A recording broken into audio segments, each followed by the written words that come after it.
Living room के अंदर यश सोफे पर खुशी खुशी नाश्ता कर रहा था। कॉफ़ी टेबल पर 10 से अधिक बंस रखे थे। उसने शायद उन्हें बाहर से खरीदा था। आर्य ने उसकी मुस्कान पर नज़र डाली और पूछा, क्या हुआ? तुम इतने खुश क्यों हो? यश ने दांत दिखाए। मैंने कल एक अपच ओपनिंग स्टेट तलवार सूत्र खरीदा।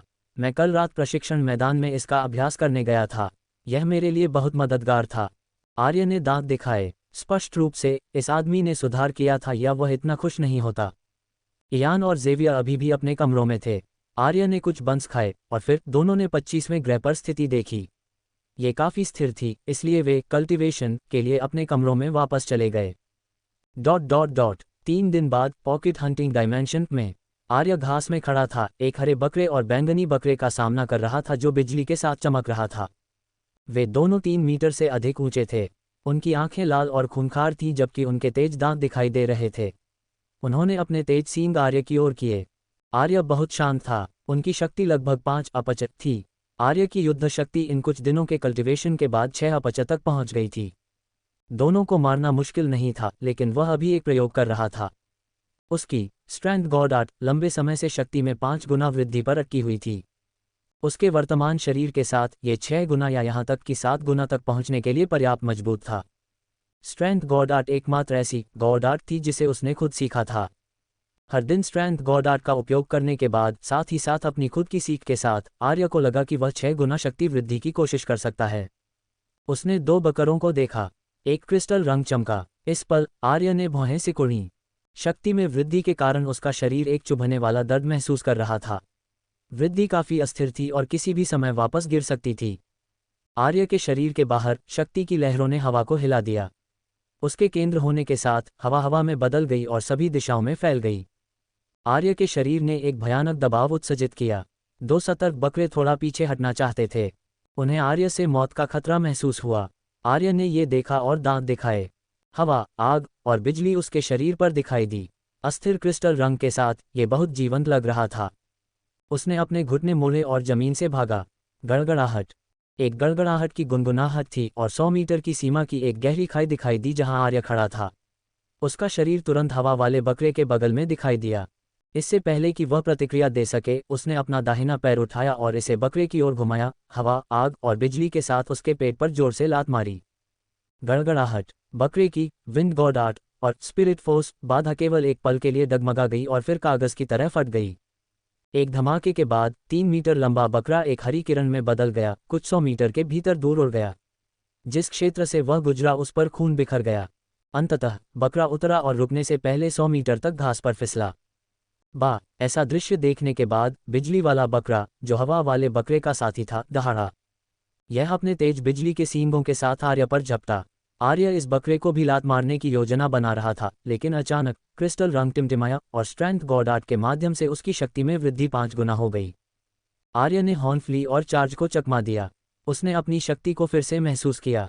ये 5 और 6 गुना वृद्धि के बीच डगमगा रहा था। अगर उसके पास कुछ और समय होता तो आर्य का मानना था कि यह 6 गुना पर स्थिर हो जाएगा। आर्य प्रकाश की एक धारा में बदल गया और बुरी तरह घायल बकरे के बगल में दिखाई दिया। उसने मुक्का मारा और मुट्ठी की शक्ति बकरे के मस्तिष्क के माध्यम से यात्रा की, उसके जीवन को समाप्त कर दिया। फिर मानसिक शक्ति उसके शरीर पर बह गई और क्रिस्टल रंग फिर से जीवंत हो गया। उसकी ताकत एक बार फिर बढ़ गई। ये देखकर बिजली वाला बकरा भागना चाहता था, लेकिन आर्य पहले से ही उसके बगल में दिखाई दिया। गड़गड़ाहट। आर्य ने उसे मुक्का मारा। आग और हवा उमड़ पड़ी जबकि बिजली चमकी। उसने तुरंत इसके बचाव को तोड़ दिया और एक मुक्के से इसे मार डाला। आर्य ने 2 बकरों को धूल में बदलते देखा और हौंफने लगा। लाइटनिंग गॉड 8 अब उसकी युद्ध शक्ति का थोड़ा हिस्सा हो सकती थी। फिर भी वह इसे अभी तक हवा और आग के साथ मिला नहीं सका। फिर भी सम्मेलन के लिए अपने पिछले अनुभव के साथ ये बहुत कठिन नहीं होगा। हालांकि लाइटनिंग गॉड 8 और विंड गॉड 8 का सम्मेलन हवा और आग की तुलना में बहुत कमजोर वृद्धि प्रदान करता था।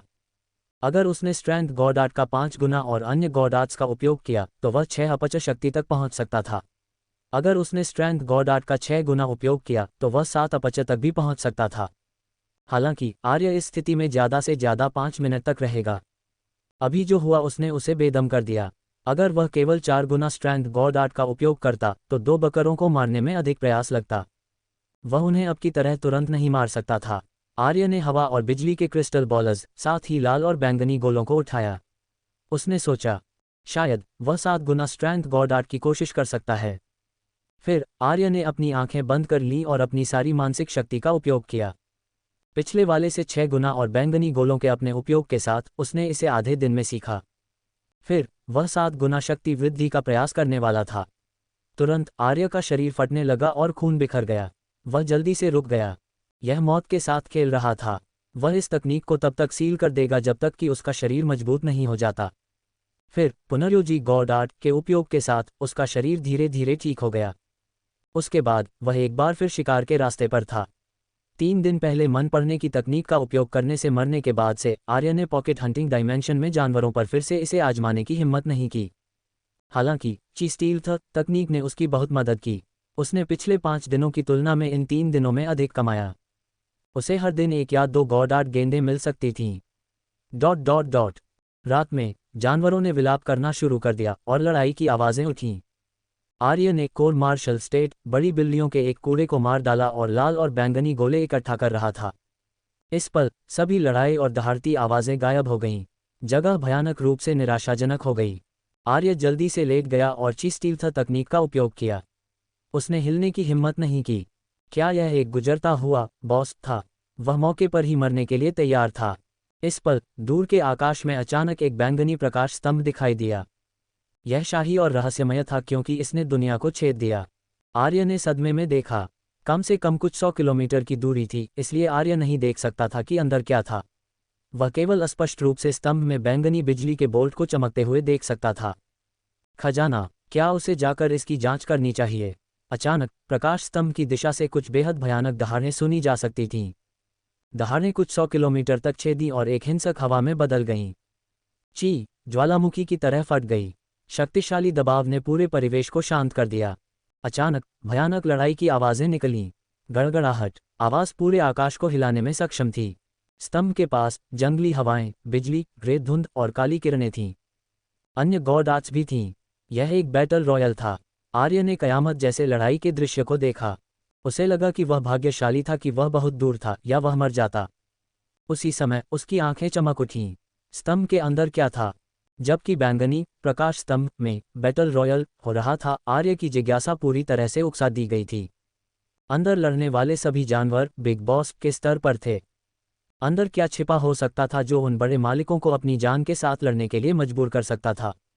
आर्य वास्तव में करीब झुककर देखना चाहता था। हालांकि उनकी लड़ाई बहुत तीव्र थी। क्षेत्र के 100 किलोमीटर के भीतर रहना बिल्कुल सुरक्षित नहीं था। वह थोड़ा हिचकिचा रहा था। यदि ये केवल लड़ाई की शॉकवेव्स थी तो वह अपनी वर्तमान शक्ति के साथ इसे रोकने में सक्षम होना चाहिए। हालांकि अगर कोई बॉस लड़ाई को उसकी ओर खींचता है तो उसे विश्वास नहीं था कि वह जीवित रह सकता है। उसकी वर्तमान दूरी पर यह ठीक होना चाहिए यदि वह करीब आए। हालांकि जोखिम बहुत बढ़ जाएगा। आर्य की आंखें चमक उठीं। कुछ पलों बाद उसने अपने दांत भींचे और थोड़ा करीब आने का फैसला किया। वह नहीं जानता था कि प्रकाश स्तंभ में क्या था, लेकिन अगर उसने गलती से इसे पकड़ लिया तो वह इसे अपने मानसिक डायमेंशन में रख सकता था। तब वे बॉस उसके साथ कुछ नहीं कर पाएंगे। ज़्यादा से ज़्यादा वे उसे मार देंगे। क्या वह मौत से डरता था? बिल्कुल नहीं। इस प्रकार आर्य मरने की मानसिक तैयारी के साथ आगे बढ़ा। गड़गड़ाहट, दहाड़, स्तंभ के पास हवा में कुछ आकृतियां चमकीं, टकराईं और दहाड़ीं। हवा, बिजली और सभी प्रकार की गॉड आर्ट लगातार चमकती रहीं। स्पिरिट फोर्स ने अत्यधिक हवाएं उड़ाईं, सैकड़ों किलोमीटर तक बह गईं। आर्य इंच करीब आया। 300 किलोमीटर, 250 किलोमीटर, 200 किलोमीटर। उसकी वर्तमान स्थिति पर शॉकवेव्स में कुछ बल था और आर्य को तनाव में डाल दिया। आर्य ने अभी भी आगे बढ़ने का विकल्प चुना। 150 किलोमीटर। इस दूरी पर विंड ब्लेड्स और बिजली में कुछ शक्ति थी। आर्य ने स्तंभ की ओर देखा। मार्शल आर्टिस्ट जितना मजबूत होता है, उसके शरीर के कार्य सभी पहलुओं में उतने ही बेहतर होते हैं।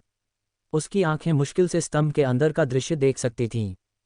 अंदर एक बैंगनी रून तैर रहा था। घूमते समय यह बिजली के साथ कड़क रहा था। आर्य की आंखें चौड़ी हो गईं। उसे लगा कि यह चीज़ काफ़ी परिचित थी। आर्य ने नीले पक्षी बॉस के जन्मस्थान पर रून के टुकड़े के बारे में सोचा। वह देख नहीं सकता था कि रून कितना जटिल था, लेकिन वे स्वाभाविक रूप से समान थे। ये लाइटनिंग डिवाइन आर्ट थी। आर्य की आंखें हरी थीं। पॉकेट हंटिंग डायमेंशन में स्वर्ग से उतरने वाला रून निश्चित रूप से मजबूत था। हालांकि उसे नहीं पता था कि क्या ये फायर क्लोन जितना मजबूत होगा, लेकिन यह निश्चित रूप से उससे बहुत दूर नहीं होगा। यह एक पूर्ण वास्तविक रून था। अगर उसे यह रून मिल सकता है तो उसकी युद्ध शक्ति निश्चित रूप से बहुत बढ़ सकती है। गड़गड़ाहट, एक काला बाघ और एक ग्रे छिपकली टकराए। काली और ग्रे स्पिरिट लाइट सभी दिशाओं में फैल गई। पृथ्वी तुरंत डूब गई और पृथ्वी की कई परतें छिल गईं। हवा मिट्टी और घास से भर गई। हवा आर्य की दिशा में बह रही थी। ये देखकर आर्य का ज्वलंत दिल बुझ गया। यहाँ इन मालिकों के साथ वह क्या कर सकता था? वह आसानी से नीले पक्षी बॉस, छिपकली बॉस, लाइटनिंग वॉरहॉर्स बॉस, काले बाघ बॉस और अन्य को देख सकता था जिन्हें उसने नहीं देखा था। पॉकेट हंटिंग डायमेंशन की घास बहुत बड़ी थी। वह बस ऐसे ही शिकार करते हुए अंत तक नहीं पहुंच पाया। उसे ये भी नहीं पता था कि घास के मैदानों के बाहर क्या था। यहाँ इन मालिकों के साथ उसे रून के बारे में सोचने की भी आवश्यकता नहीं थी। जिस तरह से वे लड़े, उससे आर्य को पता था कि अगर वह करीब आया तो आग उस पर केंद्रित होगी। वह एक हिट भी नहीं ले सकता था, आग का सामना करना तो दूर की बात थी। बैटल रॉयल स्तंभ के चारों ओर चला। अधिकांश जानवरों ने 5 किलोमीटर से अधिक के लिए स्तंभ को नहीं छोड़ा। यदि किसी जानवर ने स्तंभ में प्रवेश करने की कोशिश की तो उस पर अन्य सभी जानवरों द्वारा हमला किया जाएगा। आर्य बहुत उत्सुक था। केवल लाइटनिंग वॉरहॉर्स बॉस के पास लाइटनिंग गॉड आर्ट थी। अन्य मालिकों के इस रून को प्राप्त करने का क्या मतलब था? इसे उनकी अपनी डिवाइन आर्ट में नहीं बदला जा सकता था। लेकिन चूंकि वे सभी इसके लिए लड़ रहे थे तो स्पष्ट रूप से वे सभी इसका उपयोग कर सकते थे। लड़ाई कुछ घंटों तक जारी रही। मालिकों की चीख पहले की तुलना में बहुत कमजोर थी। उन सभी को घाव थे सिवाय छिपकली के जिसके पास पुनर्योजी गॉड आर्ट थी। दूरी में सूरज धीरे धीरे उगा और क्षितिज को नारंगी रंग दिया। अंधेरा गायब हो गया। इस पल बैंगनी स्तंभ घूमने लगा और रून चमका जैसे कि यह किसी भी समय टूट जाएगा। ये देखकर वे बॉस अब और तर्कसंगत नहीं रह सके। उन्होंने एक दूसरे पर पागलों की तरह हमला किया जब उन्होंने प्रकाश के स्तंभ में चार्ज करने की कोशिश की। दर्द की और दहाड़ें थीं। आर्य, जो पूरी रात छिपा हुआ था, उसने सोचा कि शायद उसके पास एक मौका है। वे बॉस शुरुआत में उसे आसानी से मार सकते थे, लेकिन अब उनकी शक्तियां बहुत कम हो गई थीं। कुछ और समय बाद शायद वे बिल्कुल नहीं हिल सकते। अगर ऐसा है तो वह बैंगनी रून प्राप्त करने में सक्षम होगा। थोड़ा रुको, अगर ऐसा था तो वह केवल बैंगनी रून लेना क्यों चुनता? वह सब कुछ ले लेगा। यहाँ इन सभी मालिकों के साथ अगर उसने उन्हें मार डाला तो ये बहुत बड़ी कमाई होगी। आर्य नर्वस और आशावादी हो गया। ये सिर्फ इस बात पर निर्भर करता था कि क्या उन्होंने उसे मौका दिया। बेशक अचानक कोई सुपर बॉस गुजर रहा हो सकता है। यह उन सभी को उस सुनहरे सूरज की तरह कुचल सकता है। आर्य ने दर्जनों मिनटों तक इंतजार किया। भीषण लड़ाई कुछ समय के लिए कम हो गई। वे बॉस रुक गए और हवा में तैरते हुए हौंफने लगे। वे घावों से ढके हुए थे और उनके भयानक घावों से बड़ी मात्रा में खून गिर रहा था। थोड़ा और इंतजार करो, वे अभी भी उसे तुरंत मार सकते थे। लड़ाई की एक और लहर के बाद वह हमला कर सकता था। आर्य ने रून को देखने के लिए अपनी साइड विजन का इस्तेमाल किया। इस रून और स्तंभ के गायब होने में ज्यादा समय नहीं लगेगा। वे विरोध नहीं कर पाएंगे। माहौल भारी था। उनमें से कोई भी इस विशाल भाग्य को छोड़ना नहीं चाहता था। इस पल एक अप्रत्याशित दृश्य दिखाई दिया। प्रकाश का एक पतला लंबा सफेद प्रवाह मालिकों में चार्ज हुआ। फिर यह अदृश्य लहर उमड़ पड़ी और सभी जानवर पागलों की तरह दहाड़े। वे मुश्किल से हवा में रह सके। ये सफ़ेद रोशनी बिल्कुल नहीं रुकी और तुरंत बैंगनी प्रकाश स्तंभ में चली गई। फिर ये बहती हुई रोशनी रुक गई। यह अज्ञात बॉस दिखाई दिया। यह एक छोटी आकृति थी जो 2 मीटर से अधिक लंबी नहीं थी। इसका शरीर सफ़ेद रोएंदार था और कान लंबे थे। ये तुम हो, सुपर खरगोश। वह खरगोश जिसने उसे बस एक नज़र से मार डाला। क्या वह उसकी मानसिक शक्ति गॉड आर्ट थी? आर्य को नहीं पता था कि यह अभी आया था या लंबे समय से छिपा हुआ था। उसके अलावा सभी जानवर बुरी तरह घायल थे। सुपर खरगोश बैंगनी रून के सामने आया और उसे खा लिया जबकि सभी जानवर दहाड़ रहे थे। फिर सुपर सफ़ेद खरगोश बिजली के साथ टिमटिमा रहा था जबकि उसकी मानसिक शक्ति गॉड आर्ट ने अदृश्य तरंगें छोड़ीं। ये स्तंभ में तैरता रहा और दहाड़ता रहा। अन्य बॉस की तुलना में ये बहुत छोटा था, लेकिन इसकी दहाड़ चौंकाने वाली थी। एक हिंसक हवा सभी दिशाओं में फैल गई। इसमें अदृश्य मानसिक शक्ति तरंगें और बैंगनी बिजली थी। ओह शिट, यह ऐसा कर सकता था। रून ने गॉड आर्ट को भी जगाया। ये सेवा की एक श्रृंखला थी। कोई आश्चर्य नहीं कि सभी बॉस इसे चाहते थे। अगर उन्हें यह मिल जाता तो उनके पास 2 गॉड आर्ट और एक डिवाइन आर्ट होती। युद्ध शक्ति में वृद्धि बहुत बड़ी होगी। हालांकि ये सुपर सफ़ेद खरगोश द्वारा ले लिया गया था। आर्य का दिल दुख रहा था। वह अभी भी बहुत कमजोर था। वह मालिकों के साथ तुलना नहीं कर सकता था। इस पल आसमान फिर से काला हो गया। खतरे की यह बेहद मजबूत आभा हवा में उभरी, जिससे आर्य तनावग्रस्त हो गया। उसने ऊपर देखा और साफ आकाश काले बादलों से ढका हुआ था। प्रकाश स्तंभ के केंद्र होने के साथ काले बादलों ने 100 किलोमीटर से अधिक की त्रिज्या को कवर किया। स्वर्ग के प्रकोप की तरह काले बादलों में बिजली गड़गड़ाहट करती रही। आर्य ने बिना किसी हिचकिचाहट के चीज स्टील तकनीक का उपयोग किया और जल्दी से पीछे हट गया। यह शापित खरगोश, ये निश्चित रूप से उस रून में निहित डिवाइन आर्ट थी। अन्यथा अपच ओपनिंग स्टेट मालिकों की शक्ति इस स्तर के हमले को दिलाने में सक्षम नहीं होगी। ये मोर्टल इवोल्यूशन स्टेट शक्ति थी। गनीमत थी कि यह खरगोश पहली बार इस डिवाइन आर्ट का उपयोग कर रहा था। ये तुरंत एक पल के लिए जम गया। आर्य डिवाइन आर्ट की सीमा पर था, इसलिए वह हमले की सीमा से बाहर निकल गया। जैसे ही वह उतरा, बिजली पागलों की तरह गड़गड़ाहट करने लगी। गड़गड़ाहट। उसने अपने पीछे कयामत जैसे दृश्य को देखा और उसे ठंडा पसीना आ गया। बिजली के बोल्ट काले बादलों में बैंगनी लंबी तलवारों की तरह थे। वे बेहद घने थे और हर प्रहार जमीन में एक विशाल खाई बना सकता था। पूरा क्षेत्र विनाश से ढका हुआ था। स्तंभ के पास वे बॉस एक दयनीय स्थिति में थे। रून के लिए लड़ते समय वे पहले से ही बुरी तरह घायल हो गए थे। अब वे केवल विलाप कर सकते थे क्योंकि वे इस कयामत की बिजली के नीचे बाहर भाग गए। हर प्रहार उनके बचाव को तोड़ सकता था और उनके शरीर को जला सकता था। हर बिजली के बोल्ट का ये सुन्न करने वाला प्रभाव था जिसने उनके स्पिरिट फोर्स के उपयोग और उनके शरीर की चपलता को प्रभावित किया। आर्य की आंखें सदमे में चौड़ी हो गईं। ये बहुत मजबूत था। आर्य की त्वचा रेंग रही थी। वह वास्तव में ये चाहता था। उस प्यारे खरगोश ने एक राजा की तरह भागते हुए मालिकों को घूरा। स्पष्ट रूप से वह उन सभी को भी चाहता था, लेकिन आर्य के विपरीत जो केवल सपना देख सकता था, ये खरगोश बॉस वास्तव में ऐसा कर सकता था। जल्द ही बॉस एक एक करके बिजली के शिकार हो गए और अपनी मौत में भी बिजली की सीमा से बाहर निकलने में सक्षम नहीं थे। कुछ मजबूत बॉस थे जो अपनी गॉड आर्ट का उपयोग करते रहे, हार नहीं मानी। नीला पक्षी बॉस एक बवंडर से घिरा हुआ था। उसने बिजली को रोकने के लिए अपनी हवा का उपयोग करने और बाहर निकलने के लिए अपनी गति के लाभ का उपयोग करने की योजना बनाई। ठीक जब आर्य ने सोचा कि यह सफल होगा, एक अदृश्य लहर बह गई। नीले पक्षी की आकृति सख्त हो गई, हवा गायब हो गई और यह तुरंत बिजली से नष्ट हो गया। आर्य, अलविदा नीले पक्षी बॉस। ऐसे दृश्य सभी दिशाओं में हुए। अधिक से अधिक बॉस मर रहे थे। ठीक जब आर्य ने सोचा कि सुपर खरगोश वास्तव में उन सभी को बाहर निकालने वाला है, काले बादल अचानक गायब हो गए और सफेद खरगोश की चीख भी गिर गई। आर्य की आंखें चमक उठीं। चाहे डिवाइन आर्ट कितनी भी मजबूत क्यों न हो, किसी को इसे सक्रिय करने की आवश्यकता थी। ये जितना मजबूत होगा उतना ही अधिक उपभोग होगा। स्पष्ट रूप से वह डिवाइन आर्ट बहुत शक्तिशाली थी। शक्ति का ये स्तर मोर्टल एवोल्यूशन स्टेट के बीच भी सभ्य था। खरगोश स्पष्ट रूप से इसे लंबे समय तक बनाए नहीं रख सकता था। इसके बावजूद आर्य ने चार्ज नहीं किया। वह फिर से एक नज़र से मरना नहीं चाहता था। डिवाइन आर्ट बंद होने के बाद शेष लाइटनिंग वर्हॉर्स और काला बाघ डर से दहाड़े। उनकी गति में वृद्धि हुई और वे भाग गए जबकि खरगोश की चीख गिर रही थी। आर्य की आंखें सिकुड़ गईं। उसने काले बाघ का पीछा किया। लाइटनिंग वॉरहॉर्स स्पष्ट रूप से जीवित रह सकता था क्योंकि उसके पास लाइटनिंग गॉड आर्ट थी, इसलिए लाइटनिंग डिवाइन आर्ट उसके लिए इतनी हानिकारक नहीं थी। यह अभी भी लड़ने में सक्षम होना चाहिए। इस बीच काले बाघ के पास शायद एक शारीरिक शरीर गॉड आर्ट थी।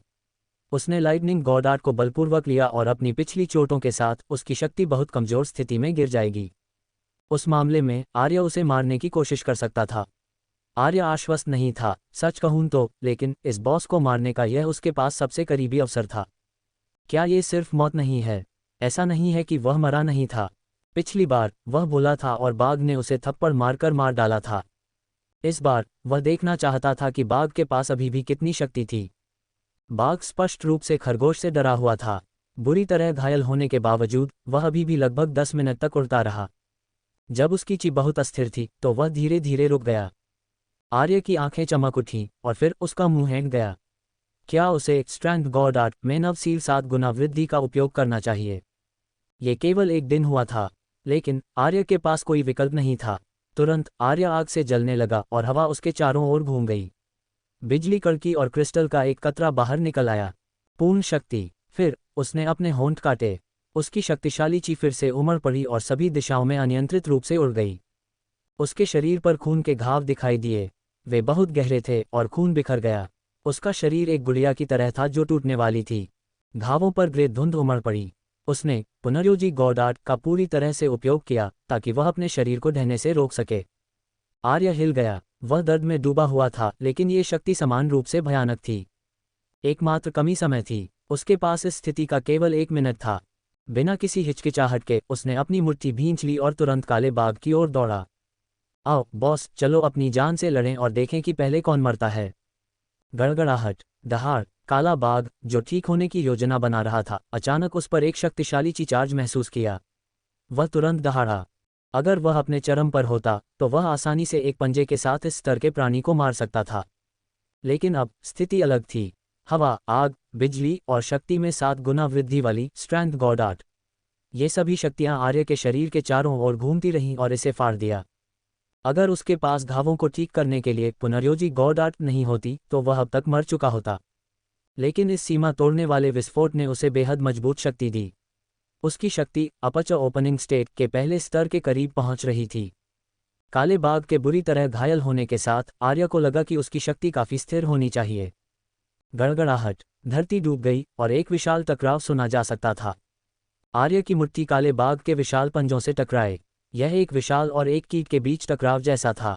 हालांकि विशाल चींटी को कुचलने में सक्षम नहीं था, इसके बजाय विशाल पंजा चौंक गया। टकराव के झटके ने बुरी तरह घायल काले बाघ को विलाप करने पर मजबूर कर दिया। उसका विशाल शरीर कुछ कदम पीछे हट गया और खून बाहर निकला और जमीन को लाल कर दिया। आर्य को भी झटका लगा और उसके टूटे हुए शरीर से बड़ी मात्रा में खून निकल आया। उसने अपने होंठ काटे और फिर से पुनर्योजी गॉडार्ड का इस्तेमाल किया। वह रुका नहीं और दूसरी बार दौड़ा। वह तब काले बाघ की विशाल पीठ पर दिखाई दिया। बाघ उग्रता और थोड़ी चिंता के साथ दहाड़ा। एक काली रोशनी उसके शरीर के चारों ओर बह गई और उसके शरीर की सतह पर काले क्रिस्टल की एक पतली परत बन गई। आर्य की आंखें ठंडी हो गईं।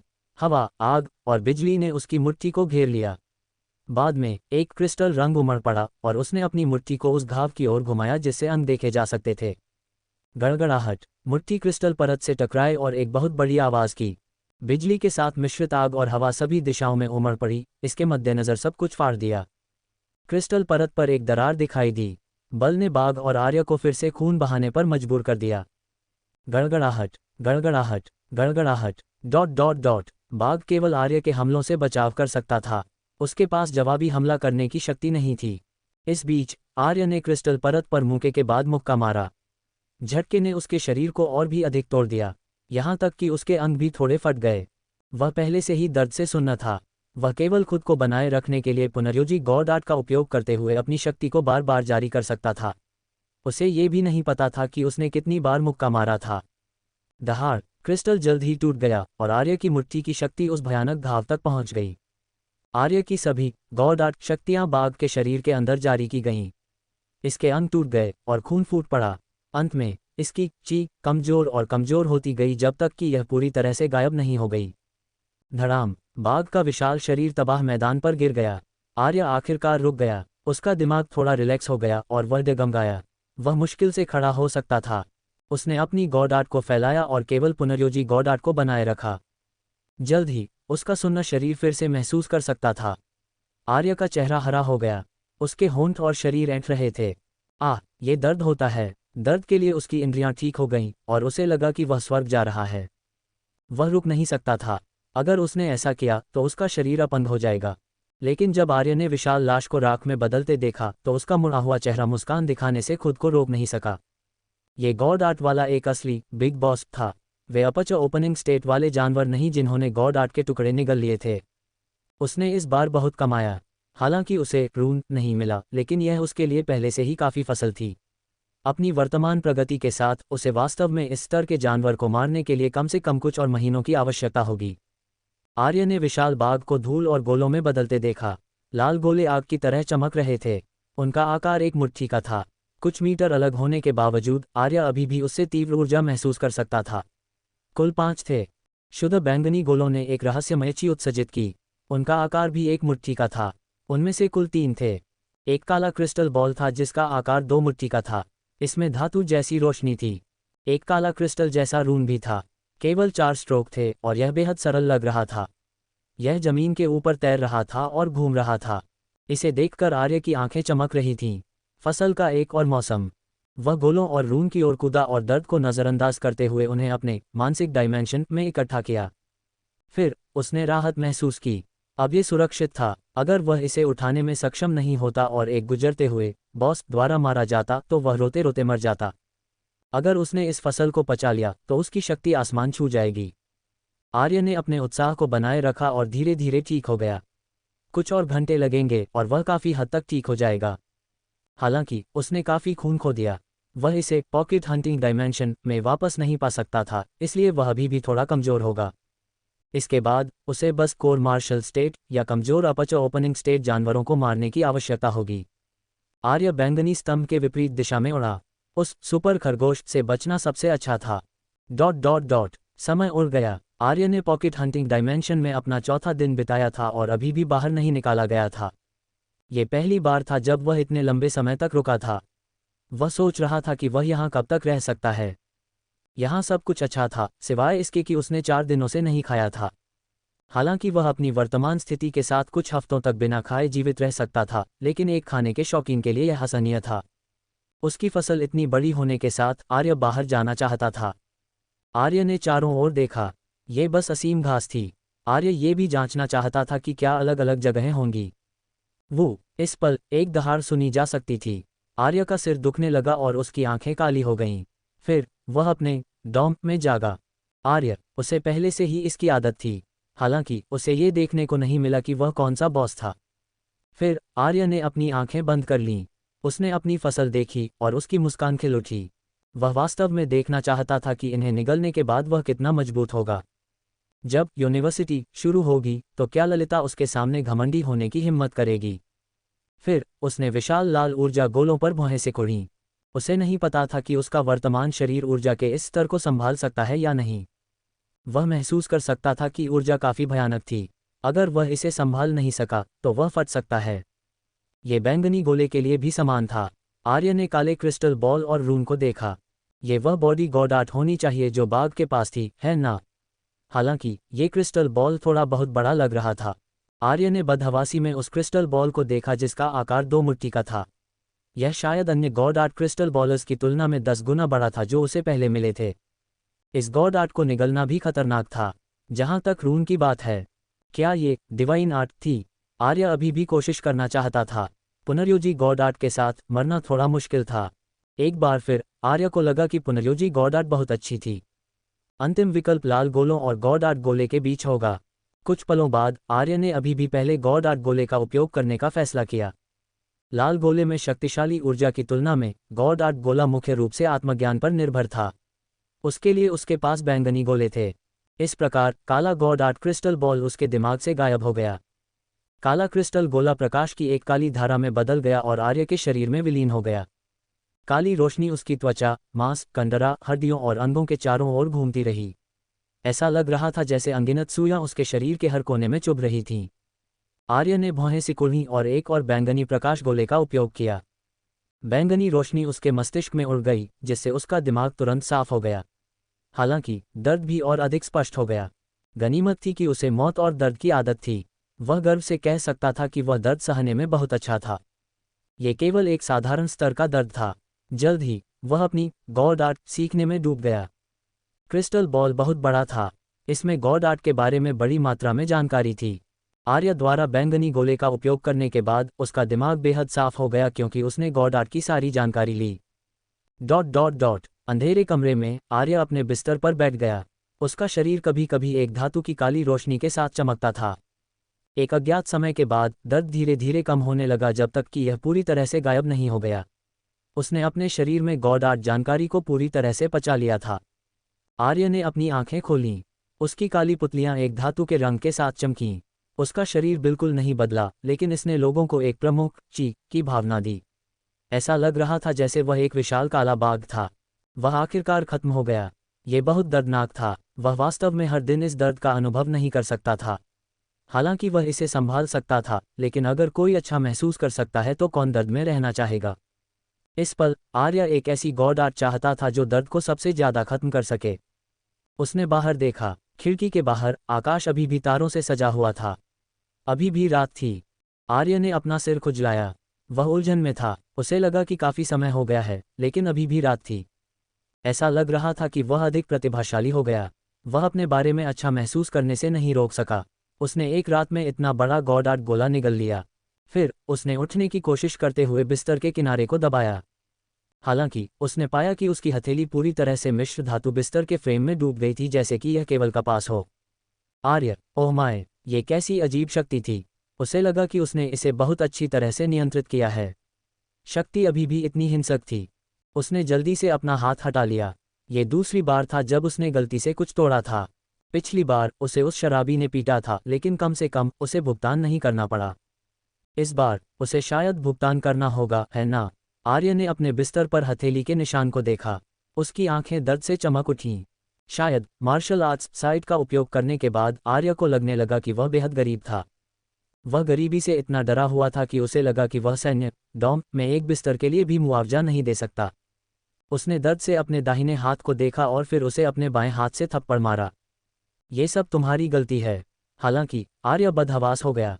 जैसा कि यह निकला, हथेलियों के टकराव से उत्पन्न हवा ने पूरे शयनकक्ष को तबाह कर दिया।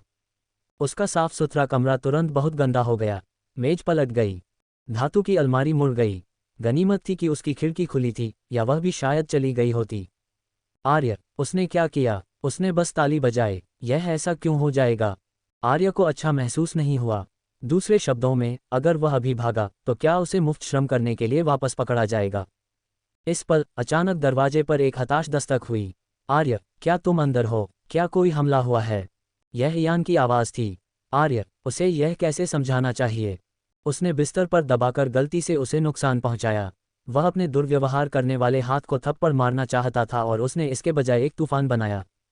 वह खांसा, क्या यह यान है? मैं ठीक हूँ, मैंने गलती से एक गॉड आर्ट का उपयोग किया। मैं इसे साफ कर दूंगा। ओह, तो सावधान रहना, ज़्यादा मेहनत मत करना, मैं पहले वापस जा रहा हूँ। यान चला गया और आर्य ने राहत की सांस ली। उसे उम्मीद नहीं थी कि काले बाग की गॉड आर्ट इतनी भयानक होगी। शायद ऐसा इसलिए था क्योंकि गोला बड़ा था और उसने एक बार में काफ़ी हद तक गॉड आर्ट सीखा। उसने गॉड आर्ट का उपयोग भी नहीं किया और उसका शरीर बहुत मजबूत लग रहा था। उसने अपनी मुट्ठियां भींच लीं और अपनी शक्ति महसूस की। फिर उसकी आंखें सदमे में चौड़ी हो गईं। बस उसके शरीर की शक्ति के साथ उसके पास शायद अपर्चर ओपनिंग स्टेट में 5 अपर्चर शक्ति थी। ओह माय गॉड, क्या मैं इतना मजबूत हूँ? आर्य अपनी शक्ति से डर गया था। नरशेर से उस विशेष शक्ति का उपयोग करने के बाद उसकी शुद्ध शरीर शक्ति लगभग कोर मार्शल स्टेट लेवल 7 तक पहुंच गई थी। फिर भी बस एक गॉड आर्ट गोले ने उसकी शक्ति को इस स्तर तक पहुंचा दिया। क्या ये बहुत डरावना नहीं था? गनीमत थी कि वह बाहर नहीं गया। वह भी अपनी शक्ति को बहुत अच्छी तरह से नियंत्रित नहीं कर सकता था। वह गलती से ताली बजा सकता था और यान का छोटा शरीर यान पैनकेक में बदल जाएगा। फिर उसे याद आया कि उसने यान को कहते सुना, ज़्यादा मेहनत मत करना। अभी दिन भी नहीं हुआ था। उसने पूरी रात भी कल्टिवेशन नहीं किया। क्या ये सामान्य नहीं था? या ये था? उसने जल्दी से अपने फ़ोन पर समय देखा। फिर उसका मुंह हैंग गया। 4 दिन बीत चुके थे। आर्य अविश्वास में था। वह बहुत मेहनती था, है ना? रुको, अगर यह 4 दिन थे तो वह पॉकेट हंटिंग डायमेंशन में प्रवेश करने में सक्षम क्यों नहीं था? आर्य ने भौहें सिकुड़ी और अपनी आंखें बंद कर लीं। उसे लगा कि वह पॉकेट हंटिंग डायमेंशन में जा सकता है, लेकिन उसने ऐसा नहीं चुना। अगर वह कल्टिवेशन में डूबा हुआ था तो क्या वह पॉकेट हंटिंग डायमेंशन में प्रवेश नहीं करेगा? उसे पॉकेट हंटिंग डायमेंशन के बारे में थोड़ा और जानकर खुशी महसूस हुई, लेकिन जब उसने गंदगी को देखा तो उसका दिल ठंडा हो गया। क्या वह इसे वहन करने में सक्षम होगा? इस पल उसने अचानक मुड़ी हुई धातु को धीरे धीरे ठीक होते देखा। बढ़िया, यह एक मेमोरी मिश्र धातु थी। उसने सोचा कि उसे खुद को बेचने की जरूरत है। फिर आर्य की आंखों में एक हरी रोशनी चमकी और सभी फर्नीचर एक संगठित तरीके से वापस उड़ गए। उसने हथेली के निशान को देखा।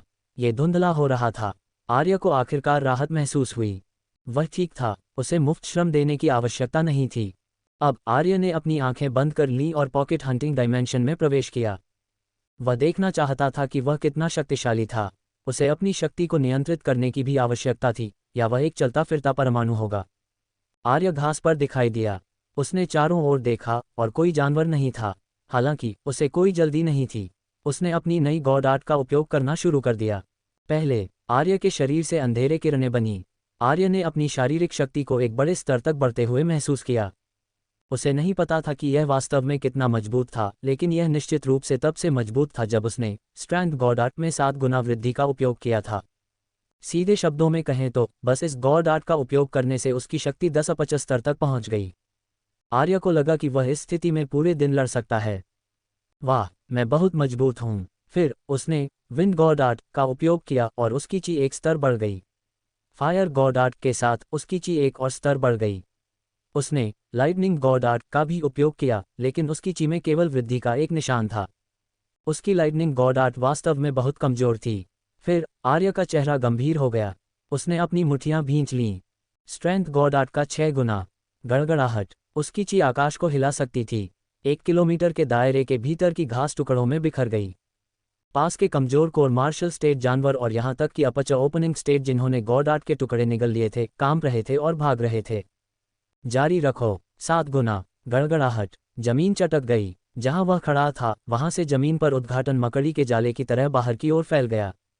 उसकी ची एक और स्तर ऊपर गई। आर्य ने अपने हाथ थोड़े भींच लिए और हवा फट गई। बुरा नहीं, उसका शरीर अब पूरी तरह से शक्ति को संभाल सकता था। एकमात्र कमी यह थी कि यह बहुत विस्तृत थी। वह इस स्थिति को केवल आधे घंटे तक बनाए रख सकता था। आर्य की आंखें चमक उठीं। उसे लगा कि वह 8 गुना या यहाँ तक कि 9 गुना शक्ति में वृद्धि का प्रयास कर सकता है। एकमात्र कठिनाई ये थी कि उसने अभी तक उस डिग्री तक ताकत नहीं सीखी थी। वह भी अपनी शक्ति को भी नियंत्रित नहीं कर सकता था। 8 या 9 गुना तो दूर की बात है। अब सबसे महत्वपूर्ण बात यह थी कि अपनी शक्ति को नियंत्रित करना सीखें और फिर अन्य चीज़ों के बारे में सोचें। फिर उसे याद आया कि उसे केवल ये गॉड आर्ट क्रिस्टल गोला नहीं मिला था। उसके पास कई अन्य थे जिन्हें उसने अभी तक पचाया नहीं था। अपने वर्तमान शरीर के साथ उसे उस लाल गोले में शक्ति को संभालने में सक्षम होना चाहिए। उसका स्पिरिट फोर्स कल्टीवेशन भी आसमान छू जाएगा। पॉकेट हंटिंग डायमेंशन में आर्य 2 दिनों से अंदर था। कई लड़ाइयों और प्रशिक्षण के बाद वह आखिरकार अपनी शक्ति को पूरी तरह से नियंत्रित कर सकता था। आर्य ने राहत महसूस की। उसने ऊपर देखा और एक एनाकोंडा को देखा जो बिजली के साथ घूम रहा था। यह उस पर फुफकार रहा था। उसने एक भौं उठाए। उसने एक बॉडी गॉड आर्ट का उपयोग किया और जमीन से भागा। गड़गड़ाहट। एक विस्फोट हुआ, जमीन पर एक गड्ढा छोड़ दिया और आर्य का शरीर गायब हो गया। एनाकोंडा ने अपना मुंह खोला और उस पर फुफकारा। इससे पहले कि वह प्रतिक्रिया भी दे पाता, उसका भयानक सिर फट गया जबकि उसका शरीर जमीन पर जोर से गिर गया।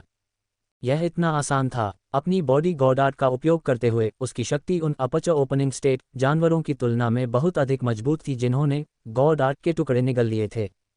वह उन्हें आसानी से मार सकता था। इस पल आर्य को एहसास हुआ कि उसने अभी तक इस गॉड आर्ट को एक अच्छा और दबंग नाम नहीं दिया था। उसने अपनी ठुड्डी को महसूस किया और सोचा, यह कोई छोटी उपलब्धि नहीं थी। मुझे सोचने दो। इस गॉड आर्ट का उपयोग करते समय एक धातु का काला रंग दिखाई देगा। बल बहुत दबंग था, जैसे कि वह स्वर्ग और पृथ्वी पर शासन करने वाला एकमात्र सम्राट था। उस मामले में आर्य की आंखें चमक उठीं। वह इसे प्रथम बॉडी गॉड आर्ट कहेगा। आर्य ने खुशी से सिर हिलाया। उसे नहीं पता था कि बाहर इसके समान गॉड आर्ट्स थे या नहीं, लेकिन उसे शायद अधिक बॉडी गॉड आर्ट्स मिलेंगे। इसे पहला कहा जाएगा। ये बॉस की तरह था।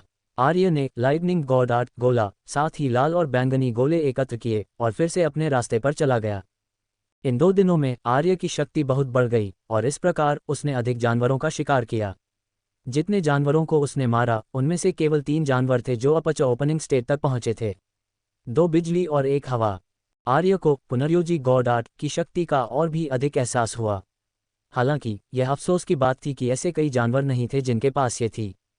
आर्य को संदेह था कि एक के मरने पर बॉस केवल एक निश्चित तरीके से पुनर्जन्म लेंगे। फिर उस जगह पर गॉड आर्ट के टुकड़े बचे होंगे जहां वे पैदा हुए थे। यही एकमात्र तरीका था जिससे यह बताया जा सकता था कि बॉस के जन्मस्थान पर इतने सारे जानवर क्यों इकट्ठा हो रहे थे। स्पष्ट रूप से ग्रे छिपकली बॉस को मारना सबसे कठिन था क्योंकि इसके पास पुनर्योजी गॉड आर्ट थी। ये समझा सकता है कि पुनर्योजी गॉड आर्ट के टुकड़ों के साथ अपचर ओपनिंग स्टेट्स इतने दुर्लभ क्यों थे। उस मामले में क्या इसका मतलब यह नहीं होना चाहिए कि नीला पक्षी सबसे कमजोर था।